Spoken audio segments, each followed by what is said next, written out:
Reaction kali ini kita lihat tanggapannya dari pengacara Tony RM yang berhasil membebaskan Peggy Setiawan Kuli Bangunan, dan diskusi bersama tim pakar ahli mengenai CCTV ya, yang pasti udah nggak asing. Suryo ini bilang kalau CCTV itu bisa menjadi dampak ke semuanya, terutama untuk pelaku sebenarnya, dan bisa jadi membebaskan 7 terpidana pelaku yang sebelumnya tertangkap. Apa isi CCTV ini begitu pentingnya dan sampai sekarang belum dibuka dan sebagian belum ditemukan. Kita simak aja ya kenapa CCTV di kasus pembunuhan Vina Cirebon ini perlu kita simak. Yuk. Saya mencurigai CCTV itu didapatkan setelah para pelaku, orang-orang yang diamankan oleh Pak Rudiana itu ditahan, kemudian jadi tersangka, kemudian beredar foto pada babak belur ya, artinya sudah terlanjur ya, orang-orang itu ditersangkakan ya, yang belakangan memang dia mengaku karena disiksa tidak tahan ya, sudah terlanjur ditersangkakan ya, kemudian CCTV itu didapat sehingga tidak dimunculkan, tidak dilampirkan sebagai barang bukti. Jadi keterangan saksinya mengatakan CCTV ada di lokasi kejadian namun belum dibuka. Itu yang saya khawatirkan. Dan saya mendapat bukti. Tapi yakin ada, saya bukan. Ya. Tapi Anda yakin ada bahwa CCTV itu masih ada, tidak diantar? Saya bukan saja. Saya mendapatkan informasi dari seseorang yang belum muncul.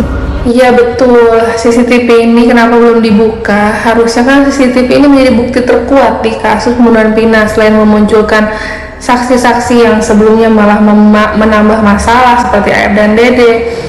Ditambah lagi saksinya juga kan belum lengkap gitu, terutama 6 HP pelaku saja itu tidak dibuka, apalagi CCTV, berarti di situ sangat penting ya, dan harusnya terungkap gitu di situ untuk menemukan pelaku sebenarnya ya. Kita simak lagi tanggapannya. Tapi seseorang itu mengaku berada di TKP. CCTV itu ada di jembatan. Kalau itu dibuka, maka yang membuang mayat itu kelihatan. Siapa? Tapi Mas Tony, kalau dari kekhawatiran Mas Tony, artinya setelah tadi kecurigaan Mas Tony dan kekhawatiran Mas Tony, artinya bisa direkayasa seperti itu? Ya artinya ketika kalau CCTV itu dibuka, bisa saja yang muncul itu pelakunya bukan yang ditangkap itu gitu loh. Gimana nih Mas Roy menanggapinya gimana? Mohon maaf sebelumnya. Mohon maaf tadi putus ya. Saya setuju 100% yang disampaikan oleh Mas Tony. Ya, jadi artinya gini, kalau memang ada CCTV-nya, karena gini, tahun 2015 itu sudah nampak kok di minimarket yang nggak bisa sebutkan ya, di depan sebelum jembatan itu ya, di perbatasan kabupaten dan kota Cirebon itu ada kameranya, dan di perumahan The Gardens itu, ini jarang disebut nih, perumahan The Gardens baru di iNews di situ. Di perumahan The Gardens itu juga ada CCTV. Jadi artinya dimungkinkan misalnya, kalaupun tidak 7, minimal ada 2 atau 3 CCTV. Dan menariknya di sidang kan itu disebut CCTV-nya ada, tapi tidak ada orang yang bisa memeriksanya. Come on gitu ya. Kamu saya ketawa itu membaca berita itu ya. Kenapa? Karena kan 2016 itu sudah bukan 10 atau 15 tahun yang lalu. Berarti CCTV-nya sebenarnya ada dari arah yang berlawanan, perumahan The Gardens naik ke atas flyover itu ada CCTV, dari flyover ke bawah itu ada Indomaret ya, kalau nggak salah namanya Indomaret Cakrabuana atau apa gitu, itu juga ada, pokoknya dari Talung ke situ ada lah flyover itu. Dan pastinya sebenarnya itu kenapa CCTV-nya tidak diambil ya di 2 posisi itu. Kalaupun ada CCTV di atas flyover itu, katanya ada yang mengambil gitu kan, anak buahnya Ibu Rudiana atau siapa gitu kan. Dan kenapa CCTV ini sebenarnya udah mungkin ada 2-3 yang bisa menjadi saksi mata siapa pelaku yang membawa Vina dan Eki untuk diturunkan di flyover. Apalagi ada CCTV yang di tempat lokasi pembunuhan juga, dekat-dekat lokasi pembunuhan itu mungkin ada juga. Tapi dari CCTV itu juga sebenarnya tidak cukup kalau CCTV-nya memang benar-benar niat ingin dibuka. CCTV-nya seberapa niat harus dibuka, kalau nggak bisa dibuka di Cirebon dibukanya di Polda atau di Polri sekalian gitu. Kita simak lagi tanggapannya dari Roy Surya. Semenjak 10 atau 15 tahun yang lalu pun saya sudah jadi ahli dalam bidang CCTV, jadi artinya kan harusnya ada lah gitu. Kalau nggak ada di Cirebon, ambillah dari Polda Jabar. Kalau nggak ada Polda Jabar, ambillah dari Mabes Polri, pasti ada lah. Jadi ya moga-moga saja memang kemudian itu bisa. Kalaupun tidak ada, nah ini memang betul ada indikasi yang disampaikan oleh Mas Tony tadi, Mas. Gitu. Oke, kalau Mas Tony lihat ini kecurigaannya seperti apa? Kok penyidik hingga saat ini tidak mau menampilkan CCTV? Ya, saya mau menegaskan dulu betul apa yang dikatakan Mas Roy. Rupanya Mas Roy ini sudah menyelidiki di depan minimarket yang memang saya juga tidak mau sebut namanya, itu ada. Jadi menurut keterangan saksi yang belum mau muncul, ya, menginformasikan kepada saya CCTV itu yang jelas yang diamankan itu ada 2. Satu yang menghadap ke jalan raya akan kelihatan pembuangan mayat. Rombongan motor itu kelihatan, Mas. Oke. Minimarket itu mengamati menunggu orang lewat sepi gitu loh, kemudian baru dibuang mayat, bongkar itu ya. Itu kuncinya ada di Pak Rudiana dan anak buahnya, terutama saksi, 2 saksi yang tertuang dalam putusan pengadilan. Nah, kemudian kalau kecurigaan kami ya jelas begini, polisi mana ya, polisi mana, naluri seorang polisi mana ketika ada kejadian harusnya mencari berbagai petunjuk, dari HP dibuka, dari CCTV dibuka, mencari tahu ya. Sudah terlihat dalam kamera pelaku-pelaku yang melakukan itu kan, nopi-nopi. Nah ini kok malah nggak dibuka, ya itu juga kan udah pasti lah masyarakat nggak bisa curiga lah kalau begitu kan itu. Jadi ada yang ditutup-tutupi ini.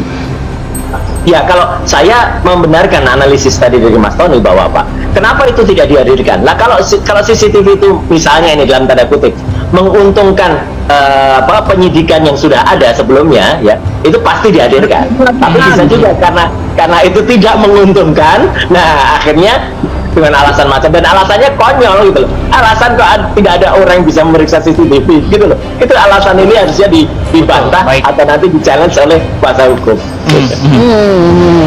Itu dia nih Mas Tony, ini kita berandai-andai begitu ya, kalau polisi tidak bisa membuktikan gitu CCTV di kasus Vina ini bagaimana nasibnya terpidana? Begini, karena keterangan saksi Dodi Irwanto dan Gugum Gumilar. Berandai-andai ini, gimana tanggapan netizen CCTV atau yang anak buah itu Rudiana ini yang mengambil CCTV-nya itu kemana ya? Itu juga harus dijadikan saksi.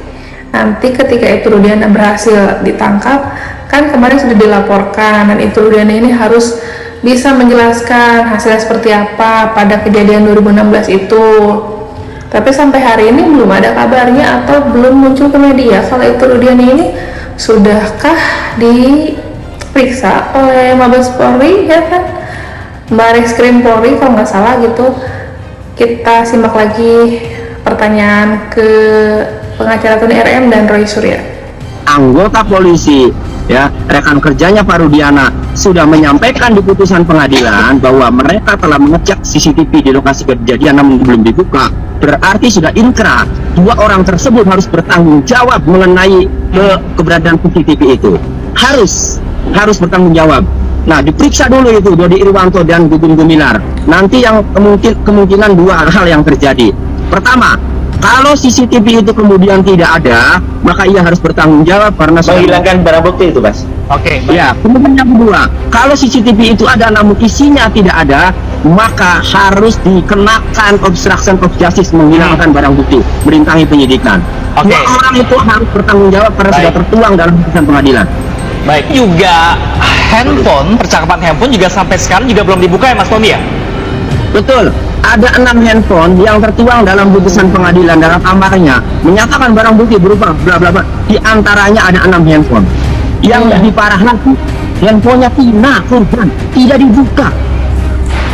Tidak ada keterangan dari penyidik dari. Nah, ada yang tahu nggak Dodi dan Gugun anak buah Ibtu Rudiana ini apakah sama dipanggilnya seperti Ibtu Rudiana karena dia yang membantu proses apa sih mungkin menutupi kasus ini, atau memastikan CCTV itu tidak ada dihilangkan barang buktinya seperti apa ke depannya. Kita simak nanti, kita lihat update di media apakah mereka akan muncul sama seperti Ayab dan Dede dan lainnya gitu. Sementara Ibu Rudiana juga belum up ke media seperti apa klarifikasinya. Ini yang membuat penasaran gitu, yang ditunggu-tunggu kemana Ibu Rudiana sekarang juga ya. Kita simak lagi tanggapannya mengenai handphone yang punya almarhum Pina.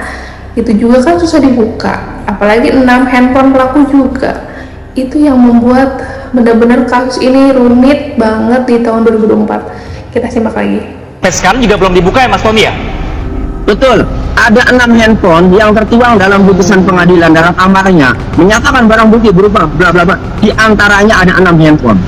Yang lebih parah lagi, handphonenya Pina korban tidak dibuka. Tidak ada keterangan dari penyidik, dari ahli IT dan seterusnya. Alasannya apa tidak dibuka, Mas Tani? Ya, Alasannya apa mereka tidak mau membuka? ya tidak ada. Di situ tidak ada pembuktian dari handphone. Sehingga orang bodoh saja akan bertanya-tanya, handphone disita untuk menjelaskan apa? Ya. Ya, kalau Mas Roy lihat dengan penyidik yang agak aneh tidak membuka telepon genggam dari korban atau pelaku dan juga CCTV, ada nggak sih kecurigaan yang sesuatu yang ditutupi oleh penyidik? Ya, saya kira ini narasi besarnya sudah muncul ya, bahwa waktu itu ada kesalahan penyidikan, mulai dari penyelidikan dan penyidikan, yang sebenarnya bukan mereka yang sekarang ditahan itu adalah pelakunya, bukan itu, tapi karena sudah terlanjur jadi ya udah ditutup-tutupi. Karena sudah terlanjur, akhirnya 7 terpidana ini malah mendapatkan hukuman seumur hidup ya. Selain Sakatatara yang sudah bebas, kan sangat miris dari keluarga 7 pelaku juga sedang proses untuk gimana caranya memperjuangkan kalau memang 7 pelaku ini tidak bersalah, kan inginnya bebas. Kalaupun nanti udah bebas, kan masa depannya gimana nanti di luar sana. Ini juga kan menyangkut hak asasi manusia ya, nyawa manusia juga, bukan lagi pejabat ataupun bintang-bintang yang nanti akan berjatuhan katanya kalau CCTV itu terbongkar. Siapa sebenarnya yang terlibat dalam kasus Pina Cirebon ini? Sebegitu pentingkah orang yang menutupi kasus Pina Cirebon ini sampai Ibtu Rudiana juga tidak bisa terusut nampak dalam kasus terpanjang dan terumit 2024 ini ya. Benar-benar mencoreng nama baik kepolisian juga dari cara penyidikannya, apalagi proses penanganan kasus pembunuhan ini yang sangat alot. Kita simak aja nanti update terbaru di channel Suara Hati Sang Istri. Terima kasih yang sudah menonton dan mensupportnya. Kurang lebihnya mohon maaf. Saya tutup. Wassalamualaikum warahmatullahi wabarakatuh.